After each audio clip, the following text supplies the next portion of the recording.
basically what we're gonna do today is something more like what I do with my students at Wake Forest, a little different than what we're gonna do in the service. But I use a segment of this reading that I actually, Miss Reimer, I need one. Completely great. So since we all kind of know each other, I think everybody knows each other. Will you guys just say your names so that you know why I know you? And I'm gonna start with Matt. Thank you. Yes, I'm Matt Fong. Ann and I went to college together, even though I'm just a scotch older. That's very yes. Yes. I'm Aunt Sandy. I'm Grandma Bev. I'm Emmy, cousin. Well, yeah. That makes sense. And I'm Sharon Brooks. I'm just here to pat the owl and have you. Love it. Thank you. People probably know you.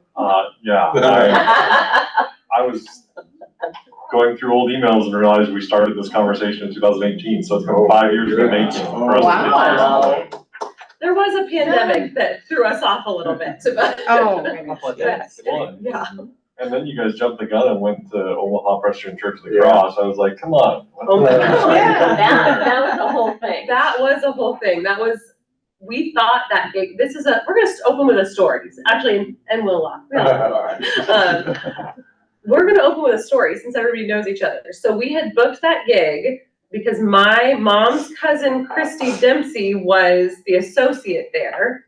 And then there was. You're related to Christy Dempsey? Mhm. Oh my gosh. I am related to everyone. Welcome to. I love Christine. Welcome to Now in Nebraska. Estes. Yeah. Okay. And I worked at Westminster Pres in Lincoln as an intern in college when she hadn't yet gotten ordained, and Andy McDonald was anyway, small Presbyterian world. And we had booked that gig, and then there was a pandemic, and every single church that we had worked with backed out because it was a pandemic. You couldn't legally sing together, right? It was just not safe. And we didn't hear from them forever, and so we assumed that this was not happening. Meanwhile, my cousin gets engaged, and my only family member that lives in North Carolina is getting married that same weekend. And so I decided, okay, I'm not going to Omaha, I can go to my cousin's wedding. So my parents booked flights to come to my cousin's wedding in North Carolina and stay with us and go to the beach. And 2 weeks before the gig is planned, we get a call from the church saying, we should think about details. They have promoted this, they have planned this, even though they have gone radio silent, and it basically said, like, the whole thing is that we're promoting it to Hastings College alum. You have to be there. So my parents fly to North Carolina and take my kids to the beach and my cousin's wedding. Well, I fly to Omaha. I was in Omaha for less than 24 hours. It was wild. So anything that we thought was chaotic this weekend, it's nothing compared to that. Yes. So, and another person I know. This is for all the times you walked in late to my class. I want to say one thing. I am confident I was a major pain in your class, but I'm also confident it was probably because I was always early. And now you remember. I'm sorry. The overeager. Yeah, no, I was definitely a pain. All right, we're gonna turn the tables now. You guys can make it difficult for me. So what I like to do to get voices in the room with this crew, I am not worried about it, but with students, sometimes it can be hard to get them talking. So we're gonna go around and read this passage from Frederick Buechner, paragraph by paragraph. So the way we introduce ourselves in that order, we'll just kind of go Matt to Sandy to Dan to Grandma to Emmy to Mom to Dad to Sharon to Greg and read one paragraph. And I will start reading the haiku and then kick it to Matt. An old silent pond. Into the pond a frog jumps. Splash. Silence again. It is perhaps the best known of all Japanese haiku. No subject could be more humdrum. No language could be more pedestrian. Basho, That works. the poet, makes no comment on what he is describing. He implies no meaning, message, or metaphor. He simply invites our attention to no more and no less than just this. The old pond in its watery stillness, the kerplunk of the frog, and the gradual return of the stillness. In effect, he is putting a frame around the moment.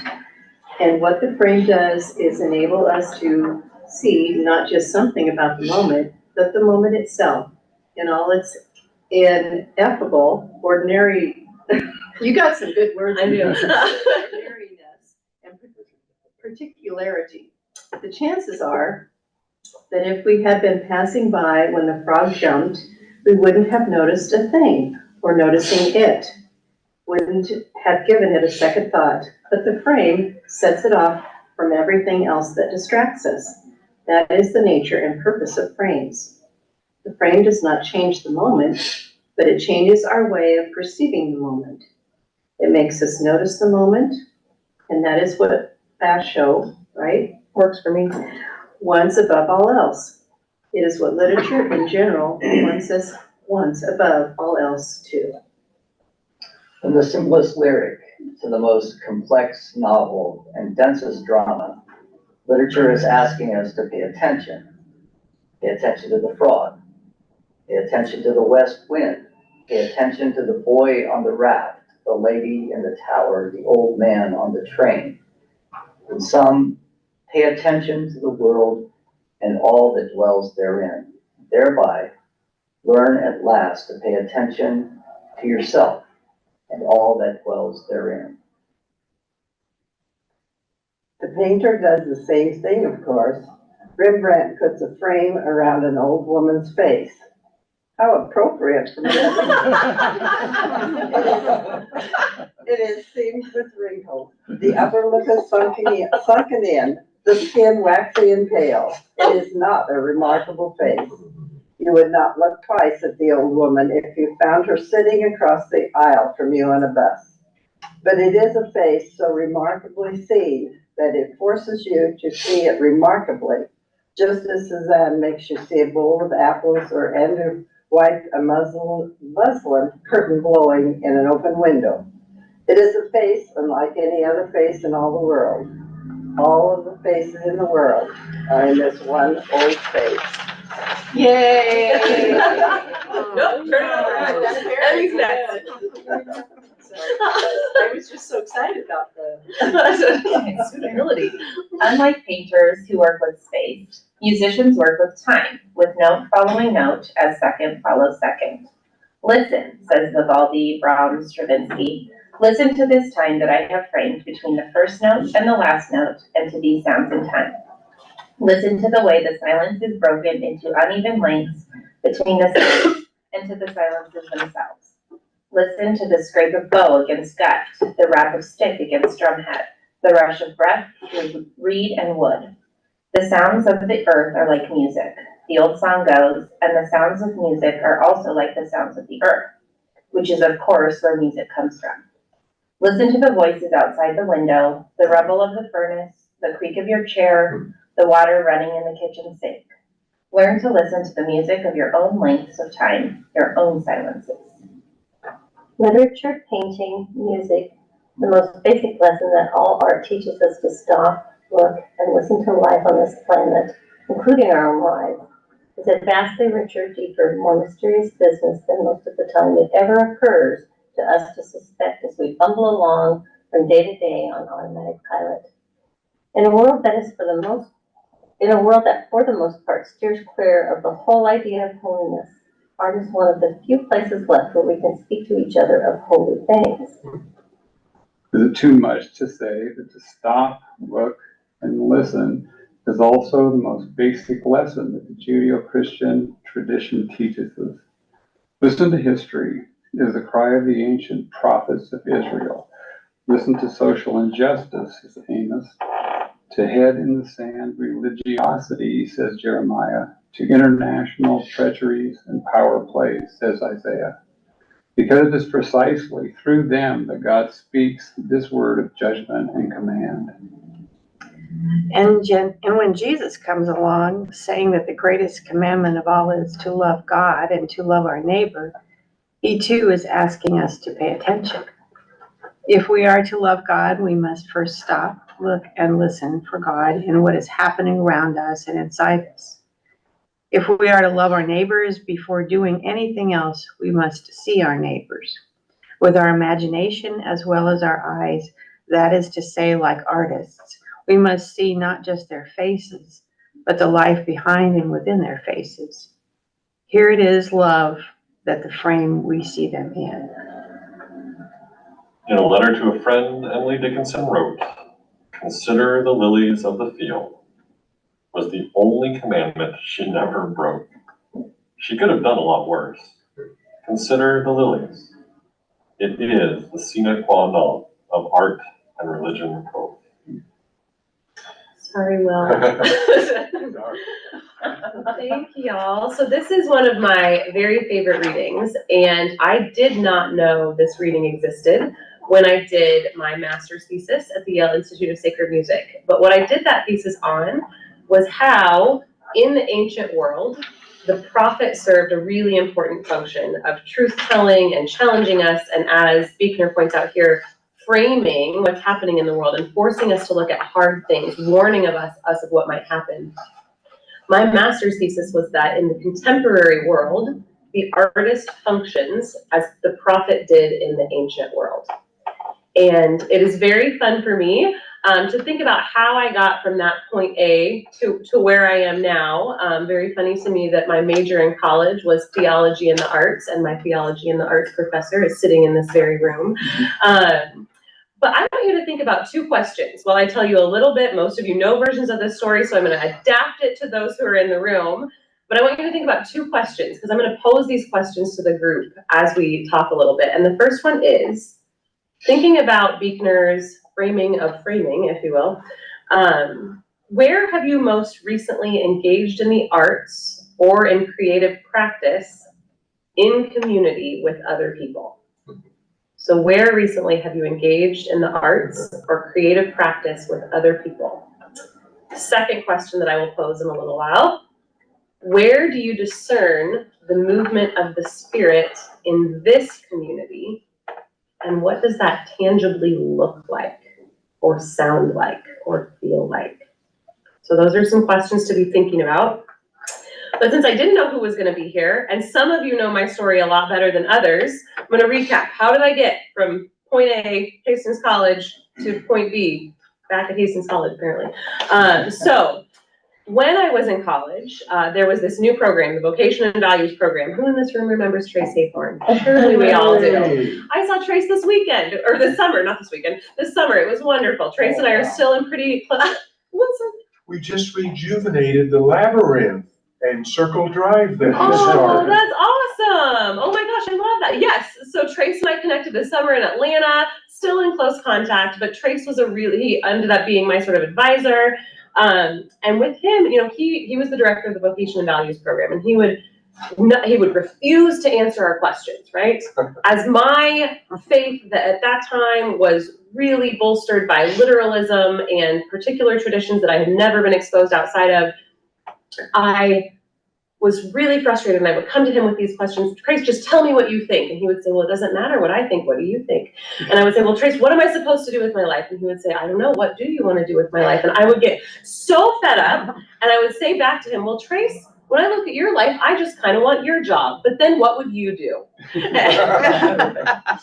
And the irony is, basically what I do at Wake Forest is very similar to what Trace did at Hastings College. The difference being that I work in a non-religious pluralist program. So we use ethical frameworks, but we allow students of all faith traditions or no faith tradition to bring in whatever their greatest motivator is, or what Paul Tillich, the theologian, would call their ultimate concern. So that might be their religion, or it might be something else. Whatever that is, they bring that into that space. We are not a secular space, we're a pluralist space. And there's a big difference between those, right? We do not ask you to check your faith or belief system at the door. We actually invite you to bring that authentically into the space, which means there's a lot of tension and a lot of conflict, a lot of questions. And I learned that you don't answer the questions for the students. You just make them keep asking them. And so at Hastings College, I practice this discernment, right? This vocation and values program. How do we discern our vocation? And it was a lot of what Buechner talked about, a lot of listening, a lot of sitting in that ambiguity, a lot of getting comfortable with not knowing. And I saw this class listed in the course catalog and thought, theology in the arts, taught by Dan Deffenbaugh. That's what I'm talking about. I don't want to study religious art as much as I love the artists that Buechner talks about, Rembrandt, Bach, all these people, I want to study the way that I sense spirituality alive in the arts, which is a very different thing. And I remember the night, Dad, you probably remember this too. It was like 2 a.m. and it was Christmas break of my first year of college. And I was sitting at that old green what's it called? iMac. That's what it was called, the old green computer in our kitchen. And I was just Googling the phrase, theology in the arts, what can this mean?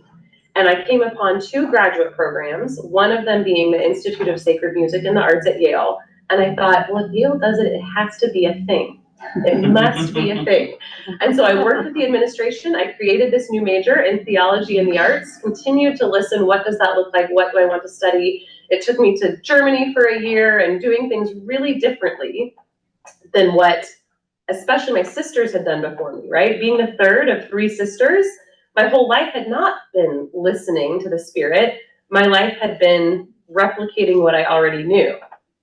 Playing the sports my sisters played. Surprise, I hate sports. I didn't know you could just not play sports. And I figured that out through listening, realizing I didn't have to do that, right?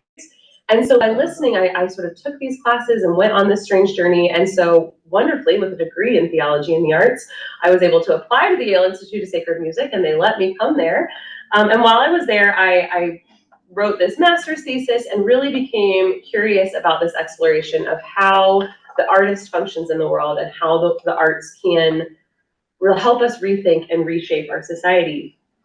And I really habituated this discernment. So one of the things that we work with our students on a lot at Wake Forest, we have 7 strategies of character development that we are trying to put forward. Our philosophers among us have theorized, and we have a whole assessment team that's saying which of these is working. And I have to admit that my 2 favorite are reflection on lived experience and habituation through practice, that we only can develop certain virtues, certain character strengths through practicing them. And one of the things that Hastings College and First Pres allowed me to do was really habituate this discernment. In fact, I have been told by people that I am a bit of a discernment-aholic at times. I love the listening. I love the questioning. There's a Rilke quote that we use with students a lot: live the questions now, and then perhaps one day, without even realizing it, you will live your way into the answers. And I think that is really what I learned. And so I wanted to give you a few examples today as I asked you these questions that I want to hear from you guys on about what this looks like in my community. So after I was in New Haven, this discerning thing, my new husband at the time, still husband, but not new now, Kenneth Townsend, who will be here with our kids later this morning, we were living in DC, and he was interning at a law firm. He was a joint degree student in law and divinity, and I was looking at PhD programs, and we were going to live this DC life, and we were, very intense people, very studious is a good word for the way we were. And I went and I visited this program at GW and was talking with these professors I was planning to study with, and Kenneth got this offer from this big, fancy, high-paying law firm. And his main task that summer was, he's from Mississippi, was to help represent BP from getting out of having to pay people in the Gulf after the Deepwater Horizon oil spill. And he just thought, I can't do that. I cannot be on that side. And we, one night, just decided we're turning down the offers. We're not doing the PhD, and we're not working at the law firm. We're moving to Mississippi. And it really surprised everyone, especially our Yale friends, that as we sat there and we listened to the movement of the Spirit, we knew that this was not the way of love. Me locking myself in a room for 7 years and writing a book that no one would ever want to read because it is intended for no one to ever want to read. That's what a dissertation is for. And for him, not that it's not a good thing to do, and it's a hoop many people have to jump through, but I didn't want to jump through it. And he did not want to have to pay his dues at a big corporate law firm so that he could end up on the other side, helping people get their money from BP. And working for the US government, which also is a fraught institution to work for, right? So we moved to Mississippi, and luckily while I had been at Yale, I sang in the gospel choir and had really learned that my voice was actually better suited to gospel and jazz singing than it was to traditional choral singing. Thank you, Will, for being with me so much this weekend. See you later. See you in a bit. And I had found that I actually felt most at home and my voice felt most comfortable when I was not in a space where everyone was like me, where 90% of the people in the room were related to me. But I was actually most comfortable and most called to spaces where I was an outsider. And in Jackson, I found that I really thrived and flourished because Jackson for one is 82% Black.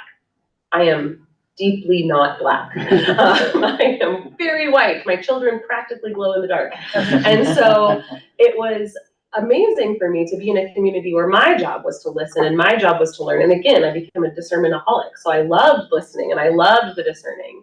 But also among the white folks in Jackson, I was a real outsider.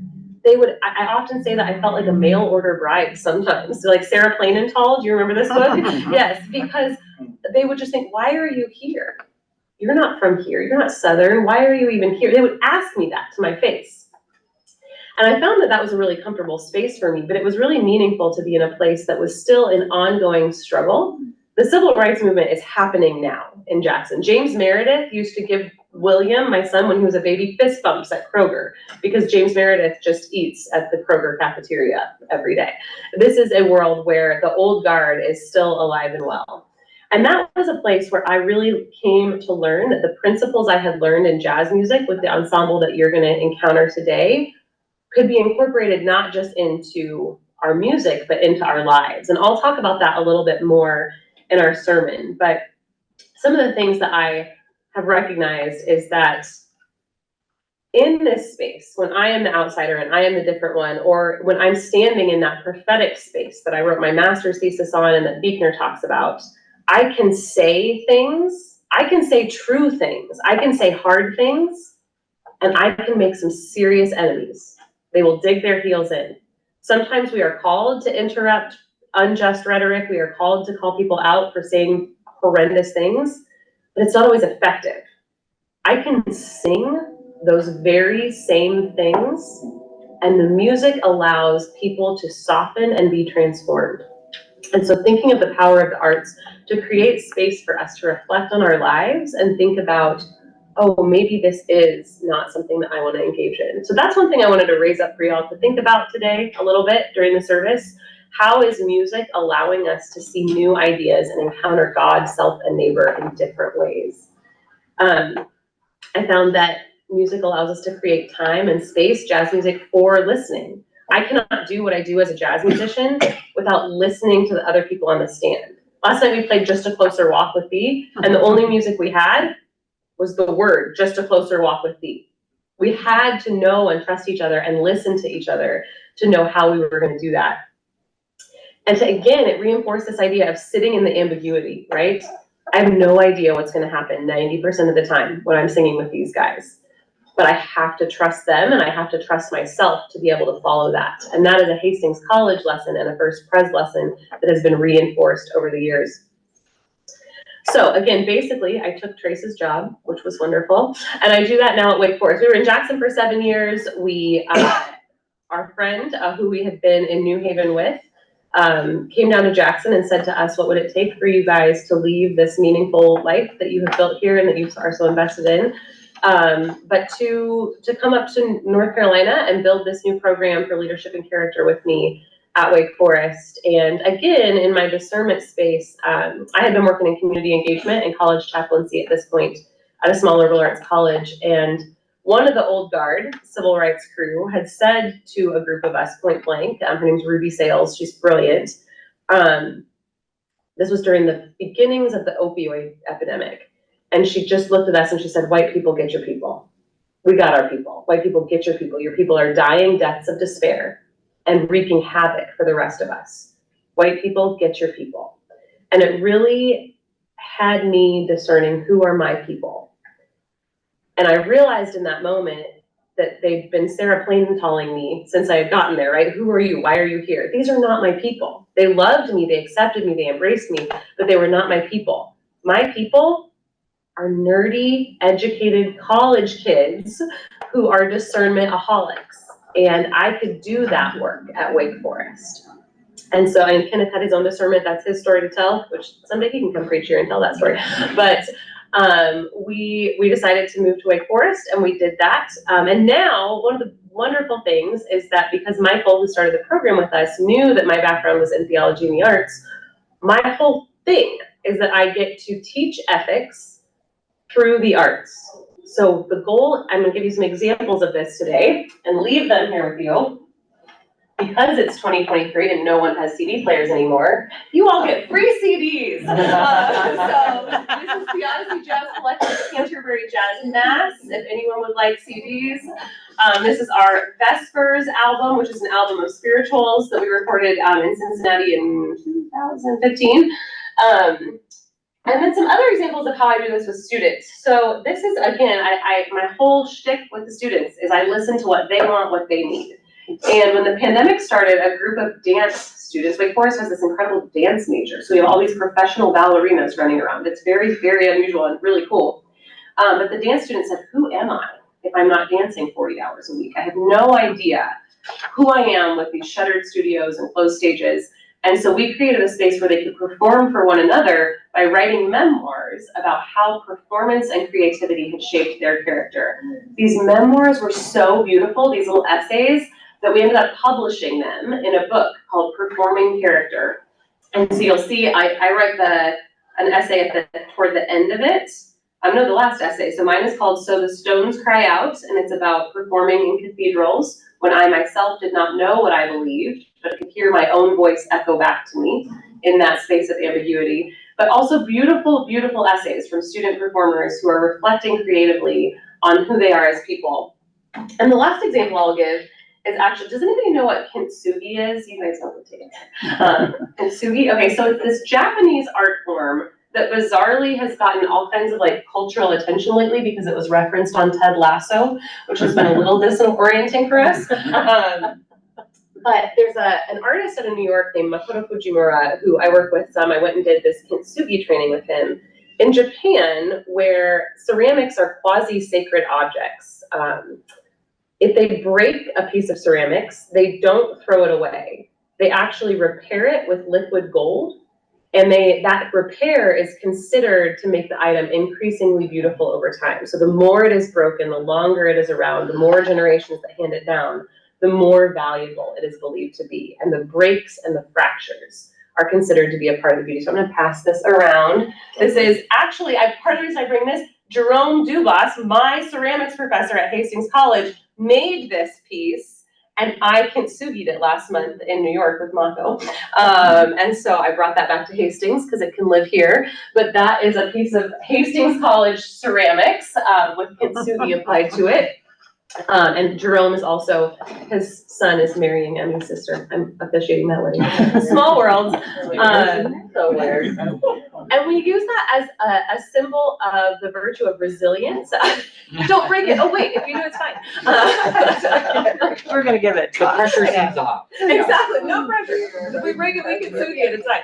So all of that is to say that, yeah, now it lives at Grandma Beth's house.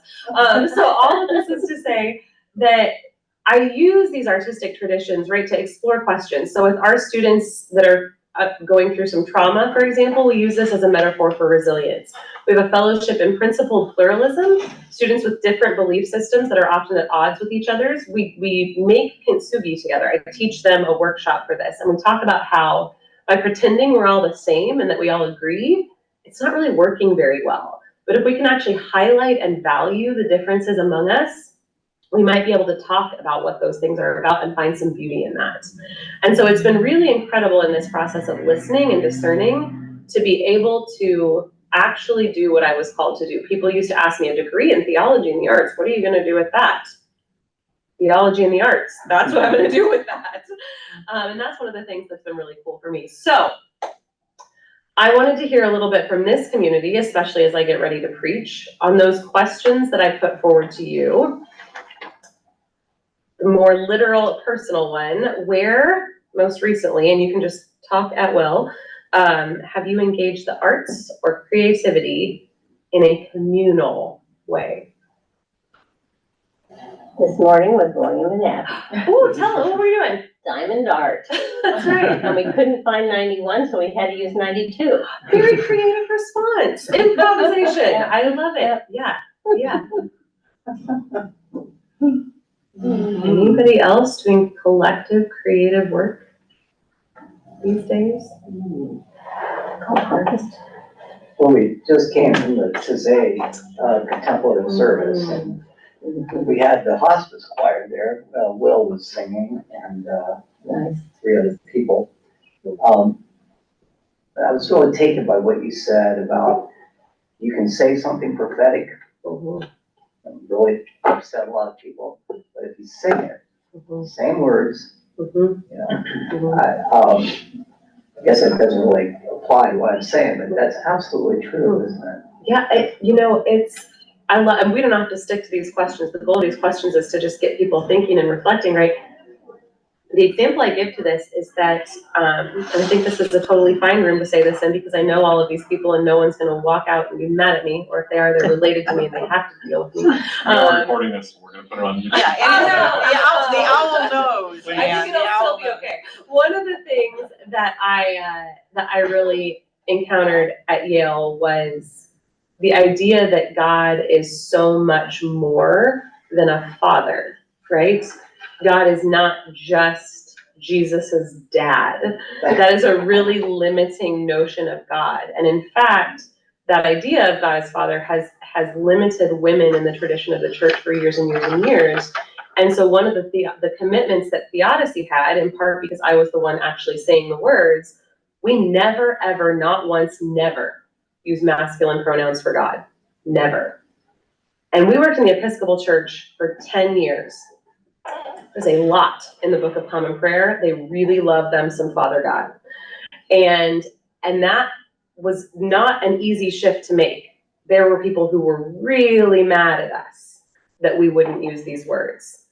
And I would make my theological argument and do my, feminist deconstruction of blah, blah, blah, and whatever. That was really difficult. But when we would sing Bobby McFerrin's arrangement of the Psalm, where he refers to God in the maternal, people would just say, that's the most beautiful thing I've ever heard. I've never thought about that. I've never thought. And we could argue the Holy Spirit etymologically has feminine pronouns and that's the nature of but no, we could sing using inclusive and expansive language for God. And people would think, wow, what a beautiful concept, that God can be mother and father and child and sister and the ground of our very being, right? And so I love that you pick up on that because that's a great example of what that looks like. Well, my favorite hymn, which was sung at my installation service, and we actually just sang it last week for Hastings College Sunday, and the Hastings College Choir did an arrangement of it last year as part of their concert. It was For Everyone Born a Place at the Table.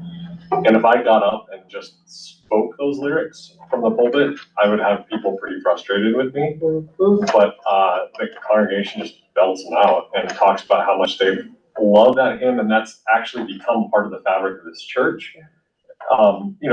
It's always interesting to introduce a new hymn and then eventually get people to adopt it. And I get folks singing it. I included it in a funeral that Tom Osborne was at, and Tom Osborne sang For Everyone Born a Place at the Table. Wow. But there's just so much truth to that statement that if it's sung, people can see the beauty in it and can connect with it. And that's a lived example of that in this particular congregation.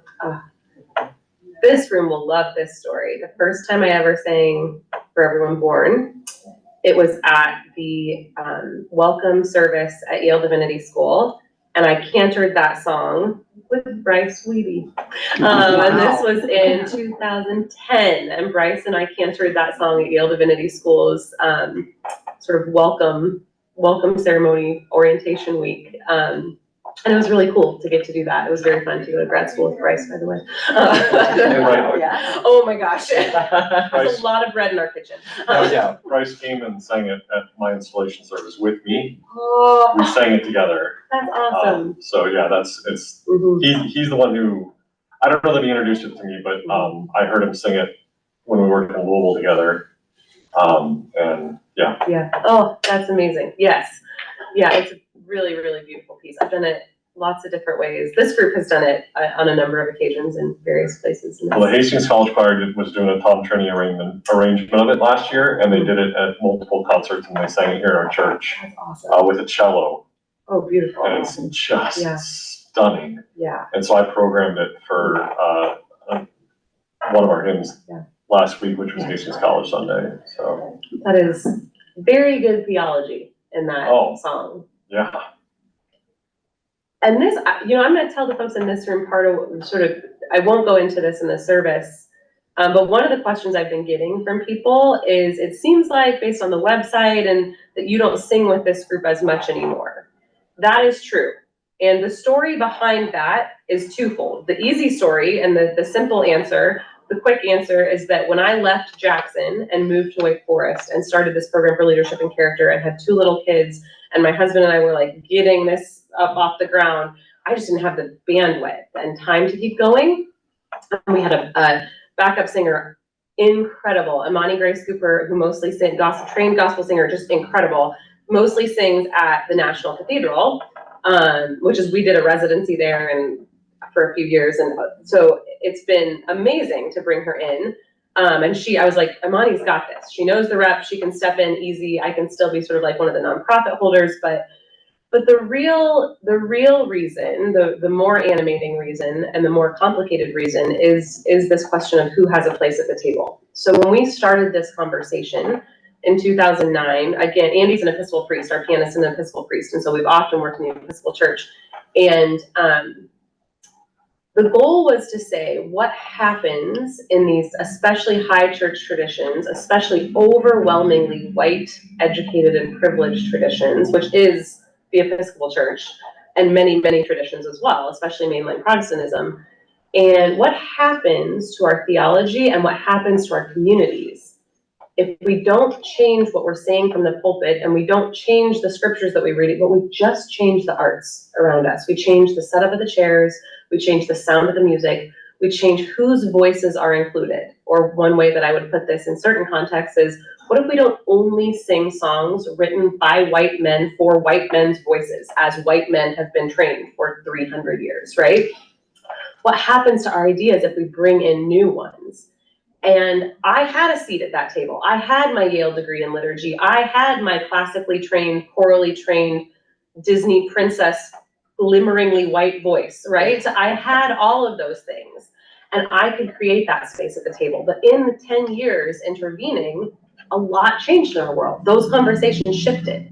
And we got to the place where now it's actually very strange if the face and voice of this movement and of this ensemble is a glimmering white Disney princess with a choral background. In fact, we need our voice to have roots in the gospel tradition, to be trained by jazz musician, and in an acts of justice are financial, right?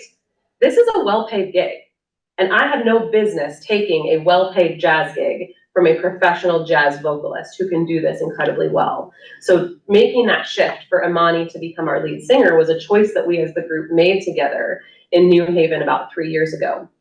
Practical, yes, but also very rooted in the movement itself. It was no longer an act of justice to have me, the visible and audible person for this ensemble.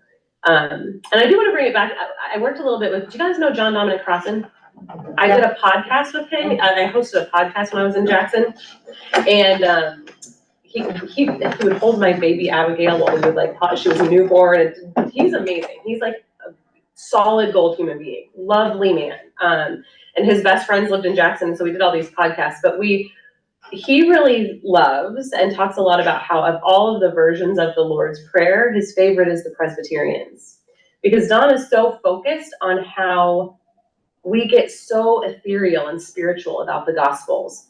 Jesus was talking about literally feed the poor, heal the sick, educate the curious, like do these things literally and tangibly, right? And he says that only the Presbyterians have preserved. We aren't seeing trespasses. We aren't saying sins. We're saying debts.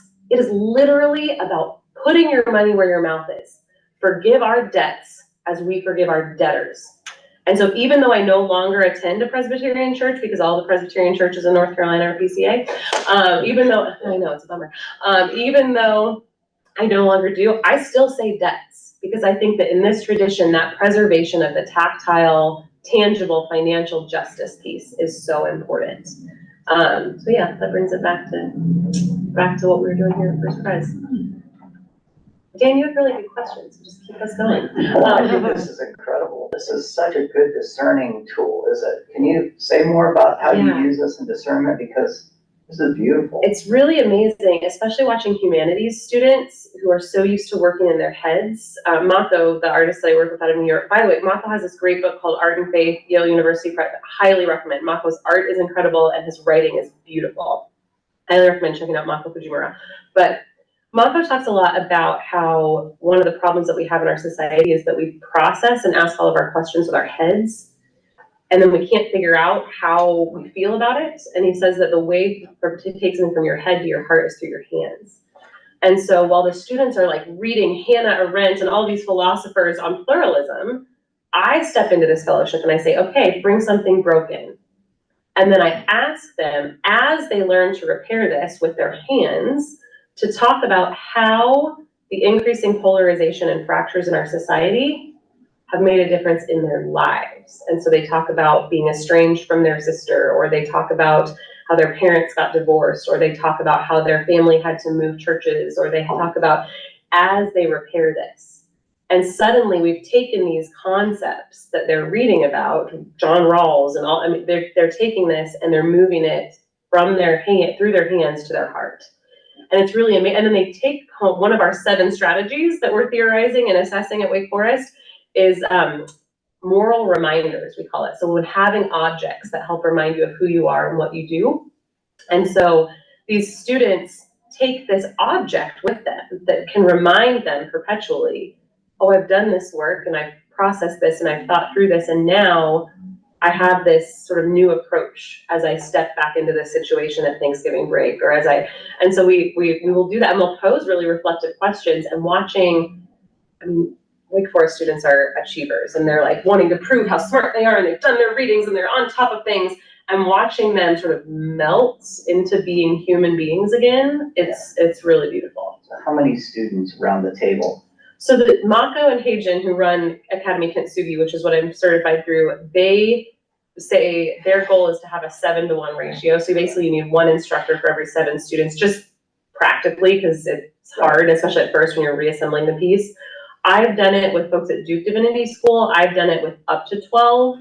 But if you have more than 12, then you kind of have to break it into smaller tables and have multiple instructors. So I did it with Trinity Wall Street this summer, and then fell in a river. My family likes the story. Anyway, it was fine. Everything's fine. I did it at the Trinity Wall Street Retreat Center.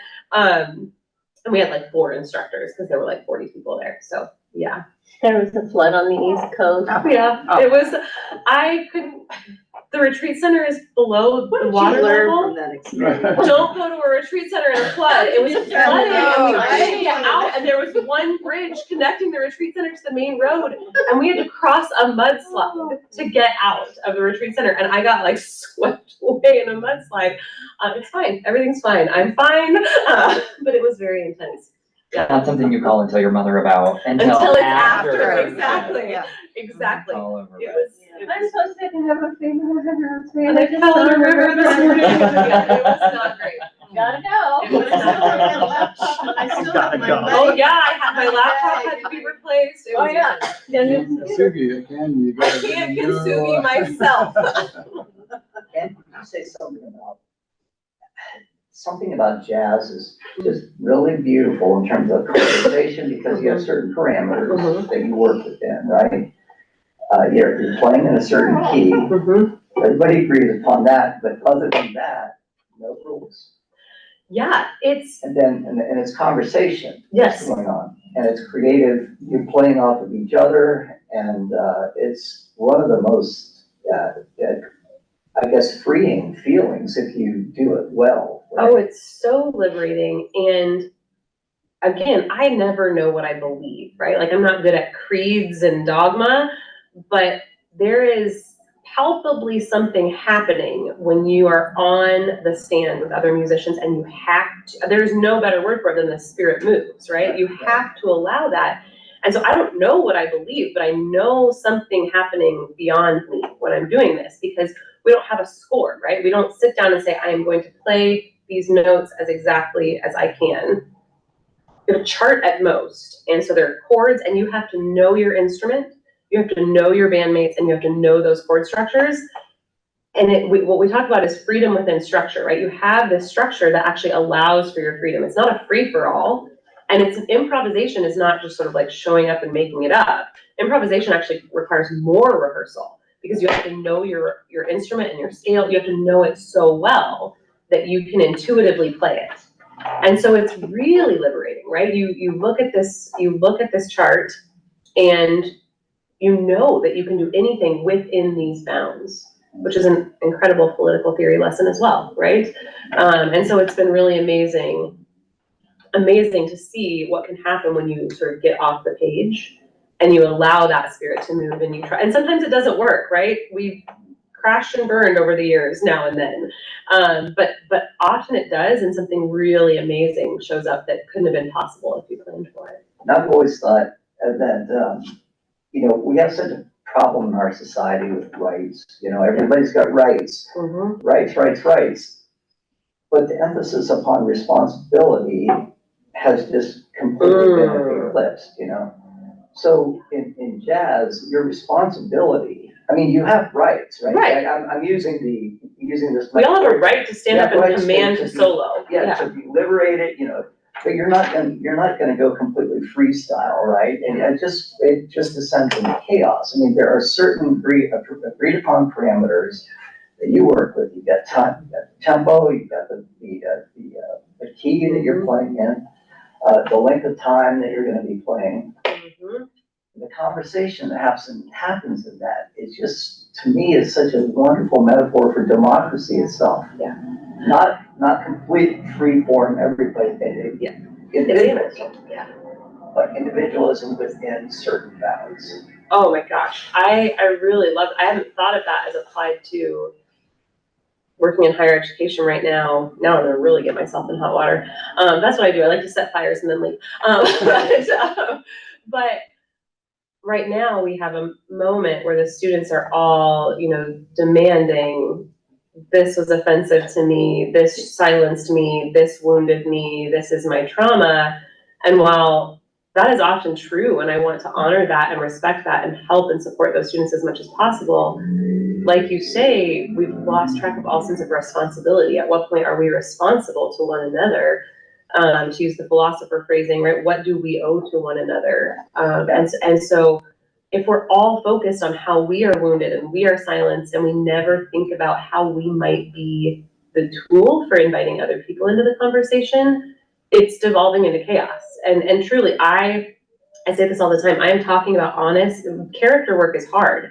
And I'm talking honestly with my students and challenging them often when they would say that my challenge is problematic for X, Y, or Z reason. And I'll probably get fired or canceled at some point. Like, I don't know how to do this work in reality without taking those risks, right? Without saying, no, I'm gonna hold you to a higher standard, and I'm gonna say, you are responsible for being kind. You are responsible for being empathetic. You are responsible for participating. And not everyone who's ever held you accountable is oppressing you. Sometimes they are, and in those cases, you need to respond to that. But I think you're right. We're in a moment where we've lost complete track of the responsibility narrative.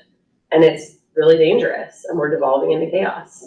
Yeah. And that happened actually, there were some problems at Yale. Were you there at that time? No, that's a little. There's always problems at Yale. When I was there was what we called the watermelon incident. I won't get into all of that, but yeah, there have been a lot of problems at Yale. The law school in particular has had a lot of sort of student protests and refusals to do just typical things. And right now there's a big debate about the carceral logic of syllabi.